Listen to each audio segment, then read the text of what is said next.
Magandang araw mga Mars, para kung may malaking problema, 'di ba? Pero hindi. Gutom pala ako sa lagay na 'yan. At nakita ko naman itong isang pirasong tinapay. Kaya ang problema, giluon na ako nito. Sino bang hindi load on? Halos naubos ko na isang balot. At bigla namang napalingi ako. May nagtago pala diring saging. At ayaw niya ata magpakain kasi hapit na siya malata. Pero dili ako papayag na dili kita mapakinabangan, no? Hay, nag-isip na naman ako kung anong luto ang himuon ko nito. Kainin ko na lang kaya diretso to. Iba ka naman mag-igit ako. At maproblema pa ang CR sa akin imbis na wala pa kaming tubig pambukbo. O ayan na, mekos-mekos na. Habang hindi pa ito mang mantika namin, prinito ko na. At nilinis ko na rin ang dinugyot naming lamisa. Ganyan talaga pag mga tapulan din ang mga kasamahan mo sa bahay. O ito na, bago pa mapagod, hinaon ko na. At naglatik na din akong asukal para medyo lami naman. At habang nag-ukay-ukay ako dito, nagbo-boxing naman yung mga alaga ko sa tiyan. Naku, kung pwede ko lang kayong palabasin dyan, pinagbubunalan ko na kayo. At ito na nga, luto na, may pakukok pa talaga. At dahil gahi mabuksan ng coke, ginamit ko na din ang gahi kong ngipin. At ito talaga pinagsisihan ko.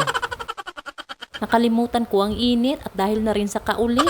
At hindi na nga ako nag-aya, baka mahurot pa. Magkakin-kakin muna ako dito, tsaka ko kayo aya. Yun ay kung may masalin pa. NANI?!